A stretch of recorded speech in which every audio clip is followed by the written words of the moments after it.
तस्के दमदार ट्रेड्स में आपका स्वागत है। हमारा साथ देंगे निर्मल बैंक सिक्योरिटीज़ के विकास सालुंके और इनक्रेड इक्विटीज़ के गौरव बिस्सा। और कुछ ही देर में बजट के असर को समझने के लिए हमारे साथ जुड़ेंगे एपेकस के फाउंडर सुनील सिंघानिया। इंडिया के बेस्ट नोन फंड मैनेजर्स में उनकी गिनती की जाती है। उनसे बातचीत करेंगे बजट और मार्केट से रिलेटेड, लेकिन उसके लिए आपको थोड़ा इंतज़ार करना पड़ेगा। पहले कुछ ट्रेड्स पर बात कर लेते हैं और एक बार मार्केट लेकर आइए वापस और देखिए कितनी वॉलेटिलिटी। देखिए वीरो, इसीलिए मैं कह रहा था कि अगर आपने वो जो ट्रेड ली थी लॉन्ग की, तो उस पर प्रॉफिट बुकिंग भी ज़रूर करिए और ट्रेड ज़रूर करिए स्टॉप लॉस, क्योंकि मार्केट इसी तरीके से अब बिहेव करेगा। और आज एक इनसाइड डे बनने के पूरे चांसेस हैं। और इनसाइड डे में नॉर्मली जो ट्रेडर्स हैं वो पैसा गंवाने का रिस्क रखते हैं, क्योंकि डे और इनसाइड डे मतलब जो प्रीवियस डे का हाई और लो है उसके बीच में मार्केट ट्रेड करेगा। तो निफ्टी और बैंक निफ्टी दोनों उसी रेंज में ट्रेड कर रहे हैं। और बैंक निफ्टी वापस 250 पॉइंट नीचे, निफ्टी 60 पॉइंट नीचे। आज मार्केट को सहारा मिल रहा है आईटी की तरफ से और एफएमसीजी की तरफ से। एफएमसीजी क्योंकि आईटीसी और ब्रिटानिया दोनों स्टॉक इस समय ज़बरदस्त मूव दिखा रहे हैं। हालांकि आईटी थोड़ा हल्का हुआ है ऊपर से, लेकिन एफएमसीजी अब इस समय हाईएस्ट पॉइंट पर है। उसके अलावा 2-3 एक्सीडेंट्स हैं। अदानी एंटरप्राइजेस ग्रीन में जाने के बाद वापस 6% नीचे, और बजाज फाइनेंस में थोड़ी सी डिक्लाइन है। और ऊपर क्या है आईटीसी और ब्रिटानिया और एसबीआई लाइफ। अच्छा, एक बार एसबीआई लाइफ भी देख लीजिए, वहाँ पर थोड़ी सी रिकवरी, करीब 4-4.5% की रिकवरी। तो इंश्योरेंस स्टॉक्स में एटलीस्ट एक ये स्टॉक है जहाँ थोड़ी सी रिकवरी आ रही है। जी, और एक बात अगर आपने नोटिस करी हो, जरा प्लीज निफ्टी का इंट्राडे देखिएगा और कल के 5 मिनट चार्ट्स को इंक्लूड कर लीजिएगा। कल के लो से ऊपर खुले और जो लगभग लो था 2.49 का, उसको हमने डिफेंड किया, लेकिन एग्जैक्टली दोनों ही इंडिसेस अपने 3.9 के हाई को नहीं क्रॉस कर पाए। 3:09 पे जो हाई लगा था और वहीं से कोलैप्स हुए हैं दोनों ही इंडिसेस। खैर, स्टॉक स्पेसिफिक चर्चा को आगे बढ़ाते हैं, लेकिन इस बीच बस याद रखिएगा जो स्टॉक सुबह सुबह हम लोगों ने पिक किए थे इस कार्यक्रम में, जिसमें आईटीसी शामिल था, जिसमें आज ब्रिटानिया शामिल था, बहुत अच्छा करता हुआ। आज अशोक लेलैंड में काफ़ी अच्छे खासे ट्रेड्स मिले और केमिकल बास्केट में अगर आप देखें सॉफ्टनेस काफ़ी है। ये पैनल आपकी स्क्रीन पे है, अब इनसे गुफ्तगू शुरू करते हैं। और हमारे साथ इस वक्त विकास सालुंके मौजूद हैं बातचीत करने के लिए, और साथ ही साथ निर्मल बैंक सिक्योरिटी से और गौरव बिस्सा इनक्रेड इक्विटी से मौजूद हैं इस वक्त। आप दोनों को नमस्कार, कार्यक्रम में स्वागत है आपका। विकास, पहले आपका व्यू इंडस्ट्रीज पे, आप लोगों ने क्या अप्रोच सजेस्ट की है अपने क्लाइंट्स को, और दो आपके conviction ideas. Good morning Virender ji. देखो, ओवरऑल मार्केट का व्यू अभी भी कॉशियस है। जिस हिसाब से हमने लास्ट कुछ दिनों में प्रेशर देखा है नीचे में मार्केट में, हम लोग इंडेक्स पे लेके चल रहे 17,470 एक इमीडिएट सपोर्ट यहाँ पे स्पॉट में देखने मिल रहा है। जब तक उसके ऊपर है तब तक हम लोग एक्सपेक्ट कर सकते हैं कि वापस 17,800 17,900 की जो रेंज है उस रेंज में वापस मार्केट आते हुए देखने मिलेगा। बट जिस दिन वापस वो 17,400 ब्रेक करता है, 17,470 और उसके नीचे जैसे फिसलता है, तो जो वहां पे एक प्रेशर वापस बिल्ड होते दिखने मिलेगा। हालांकि आज का हमारा प्रिडिक्शन है कि यहाँ से एक बार पुल बैक रैली देखने मिल सकती है फर्स्ट हाफ में। देखना जरूरी कि ऊपर में 17,700 के ऊपर की जो रेंज है उसको ये मैनेज करता है कि नहीं, उसके ऊपर सस्टेन होता है कि नहीं, वो देखना बहुत जरूरी है। अगर वो होता है तो हम लोग एक्सपेक्ट कर सकते हैं कि मार्केट एक दायरे में ट्रेड करते हुए देखने मिलेगा। लेकिन जिस हिसाब से वॉलिटिलिटी देखने मिल रही है आज सुबह से 50 पॉइंट ऊपर 50 पॉइंट नीचे, तो एक रेंज जो यहाँ पे देखने मिल रही है, तो नीचे में 17,470 ये हमारा पहला इमीडिएट सपोर्ट रहेगा। उसके नीचे अगर जाता है तो वहां पे मुझे लगता है कि वापस एक प्रेशर बिल्ड होगा। तो जब तक उसके ऊपर है ये सपोर्ट से हम लोग अभी भी फिलहाल एक बाय कॉल लेने की ट्राई करेंगे। यहाँ पे मुझे लगता है कि दोनों भी मेरे जो काउंटर है उसमें से पहले रहेगा मारुति। मारुति मुझे यहाँ से लगता है कि एक अच्छा रैली वापस कर सकता है। नीचे में हमने देखा है कि 8700 के आसपास आज एक सपोर्ट लिया था कल भी, वहां पे एक पुल बैक रैली देखने मिली थी और आज फर्स्ट आपने वो अच्छी सी पुल बैक रैली रखनी। तो मारुति मेरा पहला बाय कॉल रहेगा। 9140 का टारगेट यहाँ पे मारुति में हम लोग लेके चल रहे हैं, नीचे में 8700 का स्टॉप लॉस। और दूसरा रहेगा कमिंस इंडिया। कमिंस इंडिया यहाँ पे जो चार्ट स्ट्रक्चर है अभी भी पॉजिटिव है। यहाँ पे अगर देखोगे तो लास्ट 3 ट्रेडिंग सेशन में ये काउंटर अभी भी एक पॉजिटिव डायरी में ट्रेड करते हुए दिखने मिल रहा है। तो कमिंस इंडिया यहाँ पे बाय रहेगा। पहला टारगेट यहाँ पे 1520 का रहेगा और स्टॉप लॉस रहेगा 1410 का। तो कमिंस भी बाय रहेगा और मारुति मेरे दोनों कॉल बाय साइड में। ओके, चलिए विकास, शुक्रिया जुड़ने के लिए हमारे साथ और ये कॉल्स हमारे सामने रखने के लिए। लेकिन अब कर लेते हैं बड़ी बात मार्केट की इस समय, क्योंकि बजट आ चुका है और कल हमने रिएक्शन देखा उसका। लेकिन मार्केट को और बजट के अलावा भी कुछ चीज़ें सता रही हैं। लेकिन इस समय मार्केट किस तरीके से पोजीशन है, और अगर आप एक आम इन्वेस्टर हैं जिसने स्टॉक मार्केट में पिछले साल अच्छा पैसा बनाया है और इस साल आपको थोड़ा डर लग रहा है मार्केट को देखकर, तो डरिए मत, हमारे साथ एबेकस एसेट मैनेजमेंट के फाउंडर सुनील सिंघानिया मौजूद हैं। इंडिया के बेस्ट नोन फंड मैनेजर्स में से एक। काफ़ी पैसा इन्होंने अपने इन्वेस्टर्स के लिए बनाया है, पहले जब म्यूचुअल फंड में थे तब, और अब जब ये अपना PMS और AIF चला रहे हैं, दोनों में उसमें काफ़ी पैसा इन्होंने अपनी AIF में जनरेट किया है। सुनील जी, गुड मॉर्निंग, शुक्रिया जुड़ने के लिए। सबसे पहले तो हमारे साथ मार्केट में कल बजट एक साइड शो बनकर रह गया, क्योंकि एक मार्केट को बड़ी चिंता सता रही है अदानी ग्रुप स्टॉक्स में और वहाँ पर क्या हो रहा है, उस पर हम बात करेंगे। लेकिन इस समय आपका व्यू क्या है बजट को लेकर खास तौर से, और किस तरीके का रिएक्शन आपको लगता है कि मार्केट को एक्चुअली दिखाना चाहिए प्योरली बजट के पॉइंट ऑफ व्यू से? गुड मॉर्निंग अनुज, आपकी टीम को और CNBC आवाज के सब दर्शकों को। आपने सही कहा। आई थिंक बजट थोड़ा सा एक ओवरशैडो हो गया because of non fundamental reason. लेकिन अगर आप बजट देखिए तो बहुत ही एक पॉजिटिव और एकदम बैलेंस बजट था। हम इसको कहते हैं कि चार ऐसे, उसमें से एक थोड़ा सा बैकग्राउंड में चला गया है। एक तो बहुत ही सिंपल बजट था, बहुत ही शॉर्ट बजट था, कोई इसमें लंबी चौड़ी कोई खाली अनाउंसमेंट्स के ऊपर ही फोकस था। स्ट्रक्चरली बहुत ही अच्छे इन्होंने अनाउंसमेंट्स किए और स्माइलिंग बजट था थोड़े टाइम के लिए। उसके बाद तो ऑब्वियसली नॉन फंडामेंटल रीजन जिसे हम सब जानते हैं उसकी वजह से बाजार ऊपर नीचे हो गया। बट अगर आप बजट को मानी, काफी चर्चा हो चुकी है बजट पे, तो मैं ज्यादा पे समय नहीं लूंगा। बट जो डर था कैपिटल गेन का, उसमें कुछ नहीं आया। इनफैक्ट अक्रॉस द बोर्ड सभी को इनकम टैक्स में रियायत मिली है, छोटे से छोटे इंडियन को और HNIs को, सबको रियायत मिली है। तो उससे कंजम्पशन थोड़ा सा बढ़ेगा, थोड़ा सा इन्फ्लेशन का जो इम्पैक्ट है वो कम होगा। और जो प्लान्ड एक्सपेंडिचर या कैपिटल एक्सपेंडिचर कह लीजिए, पर्टिकुलरली रेलवे में, आई थिंक वो बहुत ही अच्छा है। और लॉन्ग टर्म के हिसाब से जो बातें कही गई है, दैट 10, 15, 20 साल के लिए, जो इकोनॉमिक सर्वे और हमारे प्रिय प्राइम मिनिस्टर ने भी कही थी बजट के एक दिन पहले, I think I would say that it's a very progressive budget. और इसका इम्पैक्ट पॉजिटिव जरूर आएगा बाजार में। I think once thing stabilize आपको दिखेगा इसका positive effect. At least we are very confident. हमारा व्यू है कि इंडिया का जो ग्रोथ रेट है 6.5% जो अभी लास्ट ईयर के लिए था, ये बजट के वजह से इसमें कम से कम आधा % और इजाफा हो सकता है।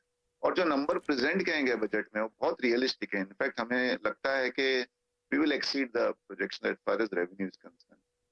जैसे PSU से डिविडेंड सिर्फ 43-44,000 करोड़ का है। आई थिंक उससे कहीं ज्यादा आना चाहिए, स्पेसिफिकली बैंक से। और इवन डिसइन्वेस्टमेंट का टारगेट बहुत ही छोटा है। और टैक्स कलेक्शन भी सिर्फ 11-12% का हमने ग्रोथ रेट पकड़ा है, which is almost equal to the nominal GDP growth rate. तो बहुत ही रियलिस्टिक और प्रोग्रेसिव बजट। रियलिस्टिक और प्रोग्रेसिव बजट। एक सेक्टर जहां थोड़ी निराशा हुई सुनील जी, वो है लाइफ इंश्योरेंस सेक्टर, और ख़ासतौर से पोस्ट कोविड जो इस सेक्टर ने एक थोड़ा सा एक बड़े सेक्टर्स में एक अपनी शुमार की थी, उस पर काफ़ी कल झटका लगा है। और एक तो वो जो टैक्स पर्पस को, ठीक है मैं मानता हूँ कि उसको प्लग करना बहुत ज़रूरी था फाइनेंस मिनिस्टर के लिए, लेकिन इन जनरल भी अब जो नई स्कीम है उसमें एग्जाम्पशन नहीं है, तो एक उससे भी थोड़ा सा एक अट्रैक्टिवनेस कम होती है सेक्टर की। लेकिन आप इसको क्या नीजक मानते हैं, बाइंग रिएक्शन है, या फिर अब इस सेक्टर को थोड़ा अवॉइड किया जाए? आपने कहा ये सेक्टर का नाम है लाइफ। आई थिंक इसका मेन ऑब्जेक्टिव है लाइफ का प्रोटेक्शन। और लाइफ के प्रोटेक्शन के दायरे में आई थिंक पर्टिकुलरली जो अल्ट्रा HNI है वो एक इसमें आई वुड नॉट से बट प्लानिंग थी, जिससे थोड़ा उनको टैक्स में बेनिफिट हो रहा था। आई थिंक उसी को प्लग किया गया है। पहले भी ये किया गया था, पहले लिमिट थोड़ी ज्यादा थी, उसके बाद में अभी इस टाइम 5 लाख कर दी है। तो ये थोड़ा सा संभल जाएगा। इंश्योरेंस कंपनियों ने भी मीडिया में भी आए हैं और हमारी भी बात हुई है कि इसमें 7-8% उनका एक्सपोजर है। वो भी पूरा का पूरा जीरो नहीं होता है, कुछ ना कुछ वो करके उसको रिस्ट्रिक्ट कर देंगे 2-3% इसमें। तो हरदम नी जर्क रिएक्शन होता है। और कल का मार्केट का वातावरण भी 1-1.5 बजे के बाद में ऐसा था कि थोड़ा सा भी किसी में नेगेटिव है तो उसमें पिटाई ज्यादा हो गई। स्ट्रक्चरली लाइफ इंश्योरेंस का पेनेट्रेशन इंडिया में अभी भी बहुत कम है। और जब भी मैं कहता हूँ life insurance, it is actually life protection. और उसको देखते हुए हो सकता है कि महीने 2 महीने कंसोलिडेट हो, but from a 3-4-5 years perspective, I think इस सेगमेंट में अच्छा एक ग्रोथ का पोटेंशियल है।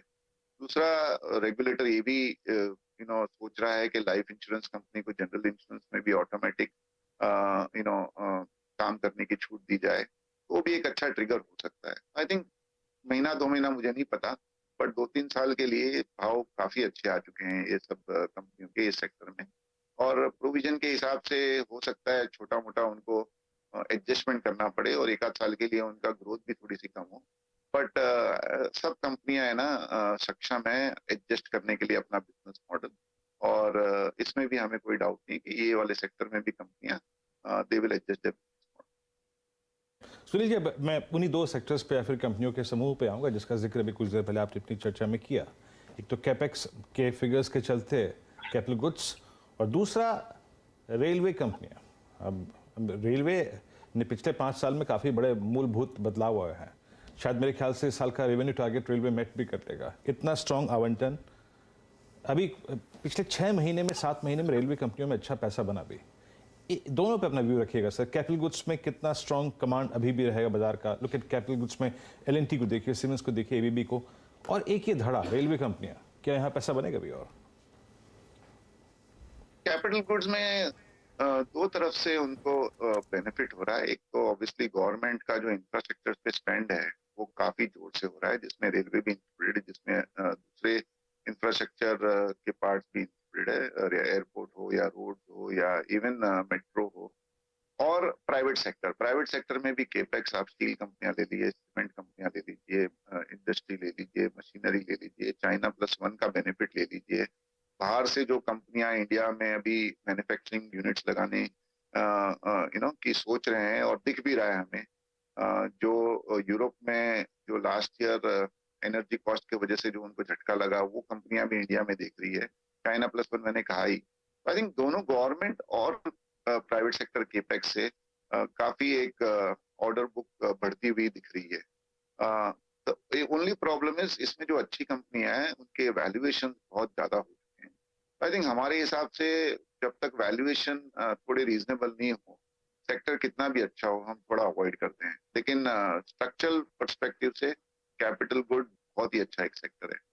जहां तक रेलवे की बात कही आपने, एकदम सही कहा, बहुत ही न्यूज में है और अच्छे रीजन से न्यूज में है। लास्ट 1 साल में जिस तरह की ट्रेनें एकदम वर्ल्ड क्लास जो ट्रेनें शुरू हुई है, और जो रेलवे मिनिस्टर और हमारे प्राइम मिनिस्टर का भी जो एक विजन है कि रेलवे में इम्प्रूवमेंट हो, स्टेशंस में इम्प्रूवमेंट हो, एयरपोर्ट के जैसे रेलवे के स्टेशन बनाए जाएं। कल भी रेलवे मिनिस्टर ने कहा कि 8,000 स्टेशन हम पूरी तरह से एकदम ट्रांसफॉर्म करेंगे।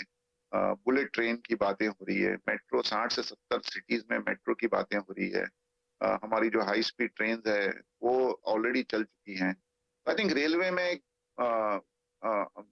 काफी पॉजिटिवनेस है, और रेलवे प्ले करने के लिए there are enough sectors and companies, और उसमें वैल्यूएशन भी इतने ऊपर नहीं है। तो आई थिंक कैपिटल गुड्स और रेलवे में railway I would say is looking much better.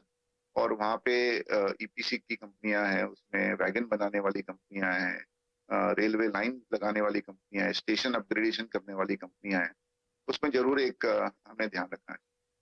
Okay अच्छा, एक बार जरा एफएमसीजी इंडेक्स वापस लेकर आते हैं और देखिए क्या ज़बरदस्त मूव इस समय आईटीसी, उसके अलावा ऑब्वियसली ब्रिटानिया और फिर जो इवन हिंदुस्तान यूनिलीवर, इन सब स्टॉक्स में एक ज़बरदस्त मोमेंटम, और ये एक क्लियरली एक सहारा दे रहा है एक मार्केट को इस समय। सुनील जी, ये एक ऑब्वियसली आप स्टॉक स्पेसिफिक बात नहीं करेंगे, लेकिन एक कल बजट में क्लियरली चीज़ निकल कर आई कि आईटीसी पर शायद अब उतना बोझ नहीं पड़ेगा। लोगों की जो लोअर इनकम में जो लोग हैं उनकी डिस्पोजेबल इनकम थोड़ी सी बढ़ रही है, क्योंकि वो 7 लाख तक कोई टैक्सेशन नहीं है। उसका असर मैं देख रहा था काफ़ी हद तक एफएमसीजी स्टॉक्स में। मारुति जैसे कई लोग अपनी पहली कार नॉर्मली मारुति प्रेफर करते हैं, तो क्या एक डिस्क्रेशनरी नॉन डिस्क्रेशनरी कंजम्पशन अगले 6 महीने 9 महीने के लिए आपको लग रहा है कि एक अच्छा मूव दिखा सकता है? स्पेशली इन्फ्लेशनरी प्रेशर भी कम हो रहा है जो ब्रिटानिया ने कहा था। इंडिया की ग्रोथ स्टोरी में कंजम्पशन का बहुत बड़ा योगदान होता है। हम यंग इकोनॉमी है, हमारी एवरेज जीडीपी बढ़ रही है, लोग थोड़ा ज्यादा डिस्पोजेबल इनकम उनके पास है तो खर्चा भी हो रहा है। बजट में आपने सही कहा, सिगरेट पे ज्यादा ड्यूटी नहीं है, उसके वजह से एक एडिशनल किकर मिला है। काफी एफएमसीजी कंपनियों में हमने देखा है टॉप लाइन में प्रेशर है, बट बॉटम लाइन अब बढ़ सकती है क्योंकि जो इनपुट कॉस्ट हैं वो धीरे धीरे नॉर्मलाइज होते जा रहे हैं। और अगर आप देखो तो लास्ट 5-7 इलेक्शंस के अगर आप एनालाइज करो तो इलेक्शन के 1 साल पहले कंजम्पशन यूजुअली बढ़ता है क्योंकि थोड़ा इलेक्शन में खर्चा भी होता है, थोड़ा डिस्ट्रीब्यूशन भी होता है, इनकम टैक्स में भी थोड़ी रियायत हुई है। उसको लेते हुए आई थिंक थोड़ा एक एडिशनल आई वुड से इंटरेस्ट जाग रहा है। दूसरा ये है कि ये सेक्टर में है ना, स्टॉक्स ने कुछ किया नहीं है 3-4 साल में क्योंकि काफी महंगे थे, तो अंडर परफॉर्मेंस का भी थोड़ा सा एक मे बी नॉर्मलाइजेशन हो रहा है। और थर्ड इज जब भी बाजार में वॉलेटिलिटी होती है, थोड़ा सा ऊपर नीचे या अनसर्टेनिटी होती है, तो ये सेक्टर दूसरे सेक्टर से कोरिलेटेड नहीं है। तो जब तक मार्केट्स नॉर्मलाइज नहीं होते हैं, नॉर्मली एफएमसीजी सेक्टर है ना थोड़ा सा आउट परफॉर्म करता है। हमारे हिसाब से आई थिंक ये सेक्टर बहुत अच्छा है, बट जैसे मैंने पहले कहा वैल्यूएशन काफी कंपनियों के वर्ल्ड में हाईएस्ट है और ग्रोथ रेट अब पहले जैसे 20-25% की ये सेक्टर में नहीं रही। बड़ी बड़ी कंपनियां जिसका आपने नाम लिया उनमें ग्रोथ रेट है 5 से 10%, और उसको देखते हुए हमें ये 60-70-80 पी नहीं डाइजेस्ट होता है। इसके लिए दो वी लाइक द सेक्टर, हमारा इन्वेस्टमेंट उसमें ऑलमोस्ट जीरो है। अच्छा सुनील जी, एक अब मुझे बात करनी है थोड़ी बजट से हटकर। ये मार्केट में जो इस समय एक फियर फैक्टर है खासतौर से बैंकों को लेकर, ठीक है, अदानी समूह का एक इशू है जो भी है, लेकिन क्या ये जस्टिफाइड है और या फिर ये एक अपॉर्चुनिटी प्रेजेंट कर रहा है इस समय? देखिए, कोई भी मार्केट में अनसर्टेनिटी होती है तो सबसे पहले लोगों को लगता है कोलेटरल डैमेज बैंकों में होगा, और हमारे पिछले 5-10 साल की हिस्ट्री बैंक की रही है कि उनको काफी एनपीए प्रोविजन करना पड़ा है। लेकिन लास्ट 3-4 साल में बैंकिंग सेक्टर पूरी तरह से ट्रांसफॉर्म हो गया है। एनपीएल रिजॉल्व हो गए हैं। अगर आप एनपीए देखिए, इवन पब्लिक सेक्टर बैंक्स के नेट एनपीए अभी 1-1% पे आ गए हैं, जो it is almost comparable to private sector. दूसरा, प्रॉफिट पूल बहुत बड़ा है। माना जाता है कि FY25 में बैंकिंग और फाइनेंशियल सर्विसेज सेक्टर मिला के 4 लाख करोड़ का सालाना प्रॉफिट करेगा।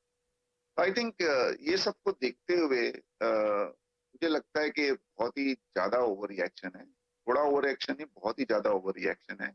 दूसरा अनुज, क्या हुआ ना, लास्ट 4-5 महीने में banking sector was the one sector which was doing the best, operation wise भी और स्टॉक मार्केट परफॉर्मेंस वाइज भी। तो थोड़ा ओवरबॉट भी था, तो वो सेक्टर को एक रीजन चाहिए था करेक्ट होने का, और मे बी ये जो हुआ इवेंट लास्ट 8-10 दिन में, दैट वाज द रीजन। और कभी भी मार्केट में रिएक्शन दोनों तरफ है ना, एक्सेस होता है। ऊपर की तरफ भी एक्सेस रिएक्शन होता है, नीचे की तरफ भी एक्सेस रिएक्शन होता है।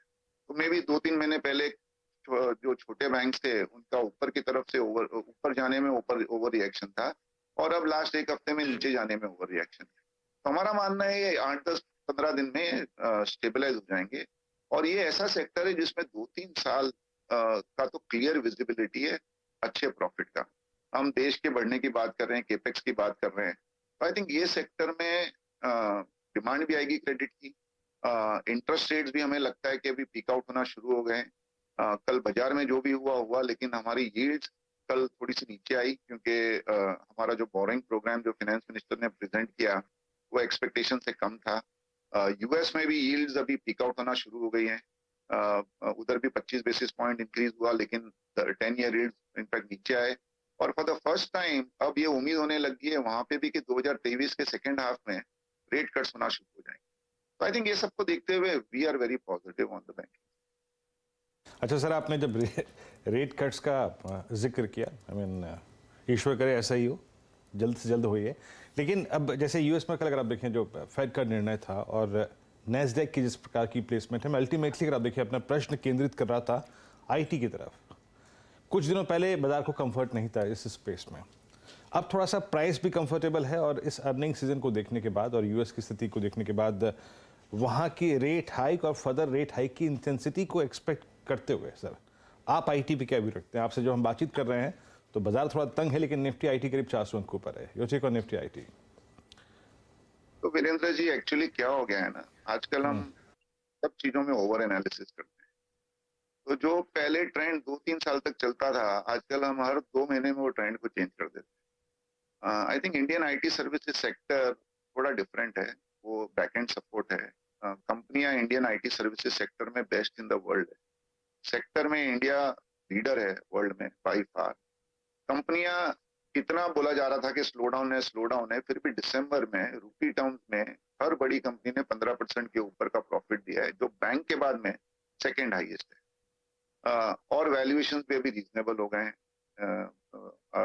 बड़ी कंपनियां 18 से 25 पी के बीच में है, छोटी कंपनियां और भी कम हो गई है।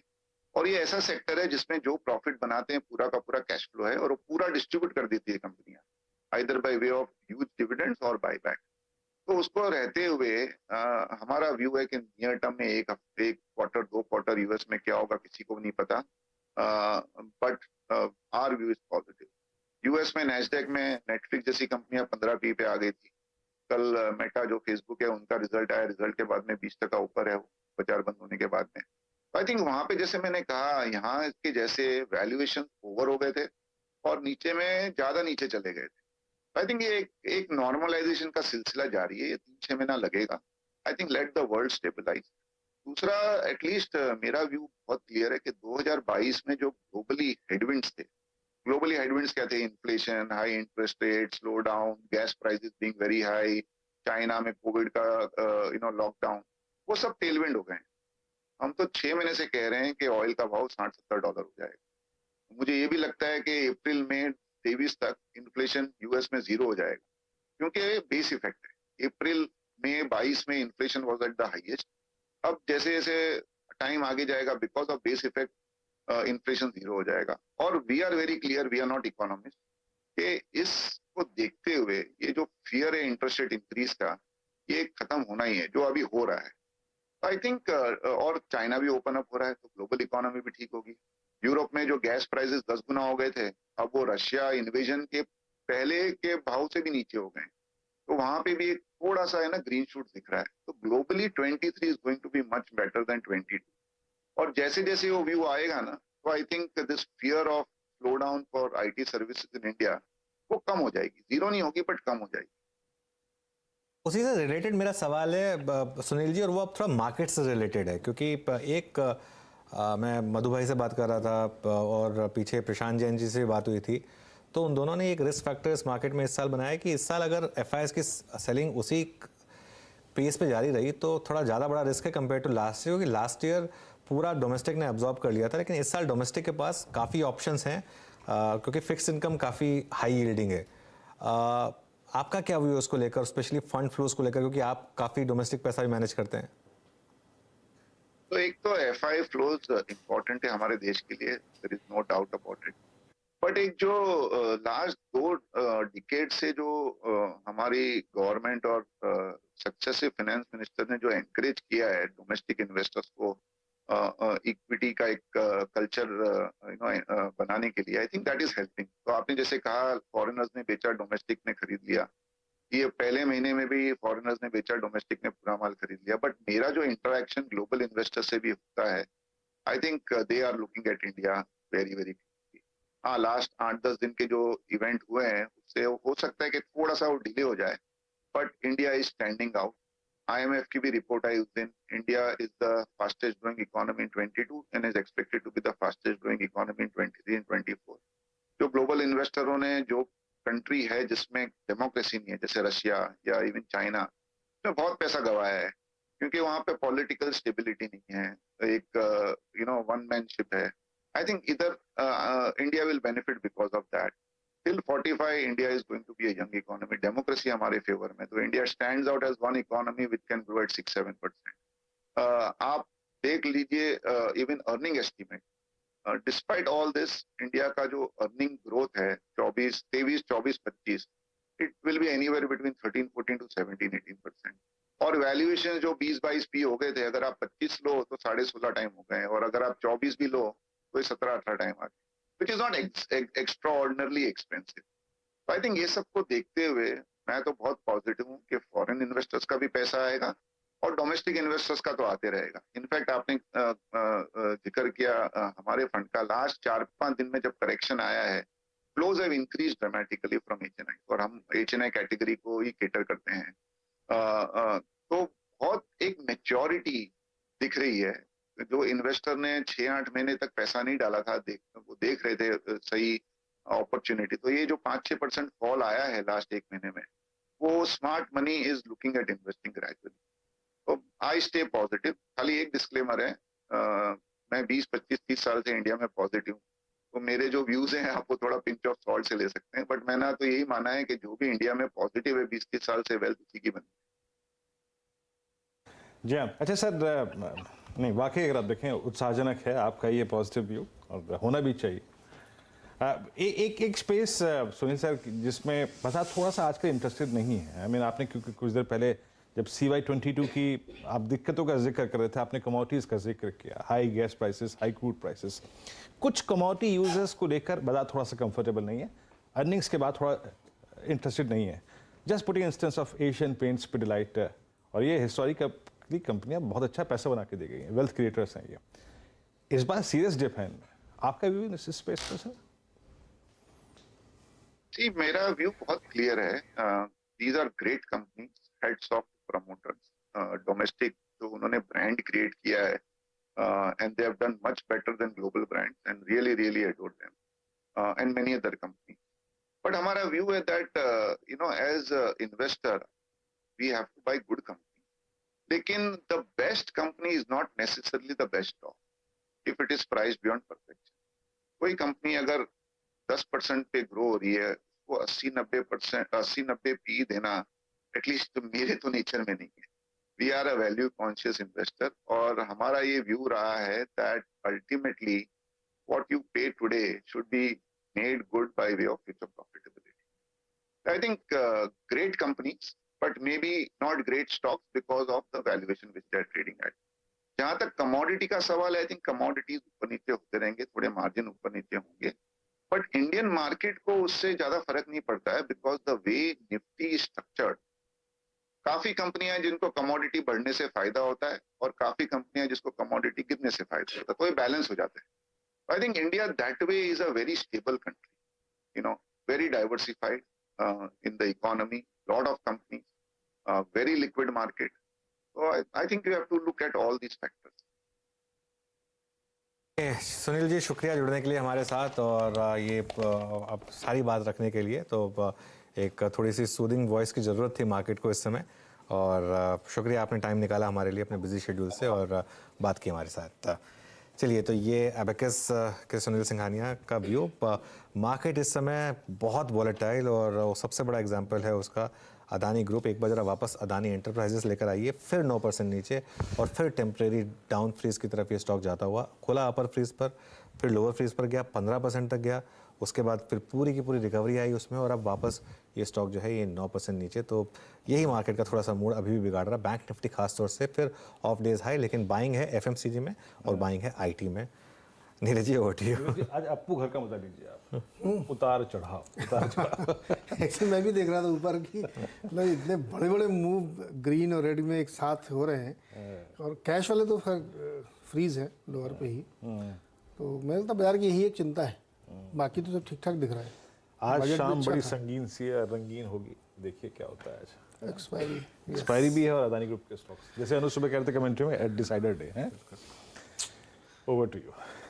चलिए, ले लेता हूँ आपसे बैटन और देखते हैं कि कैसा। हालांकि ब्रॉडर मार्केट में अभी उतनी ज़्यादा दिक्कत नहीं है, बढ़ने वाले शेयरों की संख्या बहुत ज़्यादा है। अच्छा, आज आपको लड्डू खाने हैं, पूछे क्यों? ITC at all time high. Anuj को मालूम ही नहीं वो घटना। अरे नहीं, वो पुरानी घटना है, बहुत पुरानी घटना है, 1.5-2 साल पहले की। ITC को ऊपर ले जाने के लिए मैंने लड्डू चढ़ाए थे। अच्छा। तो उसके बाद ITC ने हाई बना दिया था, तो आज फिर से बना है, तो इसलिए चलिए आज लड्डू खाएंगे, लड्डू खाएंगे हम लोग। चलिए, एक छोटा सा ब्रेक लेते हैं और वापस आके शुरुआत करते हैं ट्रेडर्स हॉटलाइन की।